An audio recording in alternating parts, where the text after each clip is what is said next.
Bima Pub, urahisi wa maisha. 5 ya tarehe 8 Machi 2025 akikubali mabadiliko hayo ya vipimo tangu mwezi Machi kama yalivyoonekana katika mkataba. Taratibu za kuandaa mabadiliko addendum zinaendelea kwa mujibu wa sheria ya ununuzi wa umma sura namba 410.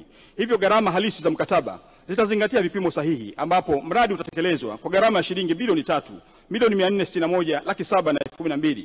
Aidha, fedha za ziada ambazo ni shilingi milioni 416 ikiwa ni 983 na senti 27 ikiwa ni sehemu ya malipo ya awali zitazingatia utekelezaji wa kazi na makubaliano ya mabadiliko ya mkataba. Kwa kuwa hoja hii iliibuliwa na halmashauri ya jiji kuhusu vipimo husika na kukubaliana na pande zote mbili tangu mwezi Machi, si hoja mpya, ilikwisha fanyiwa kazi na ndio desturi za mikataba. Hoja hii inasimamiwa na Mheshimiwa Mkuu wa Mkoa na TAKUKURU wanaifanyia kazi kujiridhisha tangu mwezi Machi 2025 na muda wowote addendum itasainiwa na mkandarasi yupo eneo la mradi mpaka jengo litakapokamilika. Mheshimiwa Spika, haya si matamko tu, ni matendo yaliyokwisha fanyika. Kuibua hoja ambazo zimekwisha fanyiwa kazi kwa makusudi na mamlaka husika au zipo kwenye mchakato ni sawa na kusisitiza kuwa serikali ni kipofu na bubu. Rais wa Jamhuri ya Muungano wa Tanzania wa awamu ya sita, serikali ya awamu ya sita inasimamia misingi ya uwajibikaji, misingi ya uadilifu na kujifunza kutokana na kila changamoto.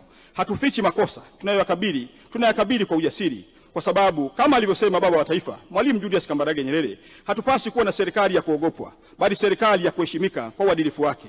Kwa njia hii tunawaonesha Watanzania kuwa serikali yao ni ya watu, kwa watu na kwa ajili ya watu. Tunapambana na dosari kwa uwazi, tunalinda rasilimali kwa uaminifu na tunasimama na kusimamia kila senti kwa jicho la uzalendo.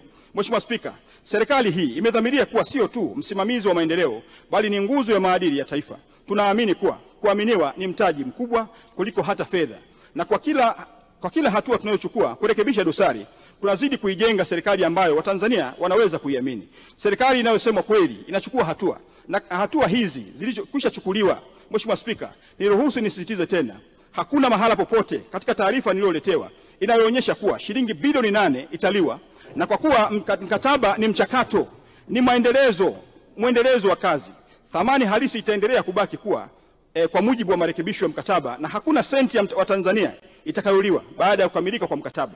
Mheshimiwa Spika, ningependa kukumbusha bunge lako tukufu kuwa masuala yote ya maendeleo huanzia kwenye kamati ya maendeleo ya kata, kamati za kisekta za halmashauri na mwisho baraza la madiwani, ambapo sisi wabunge ni wajumbe kote huko.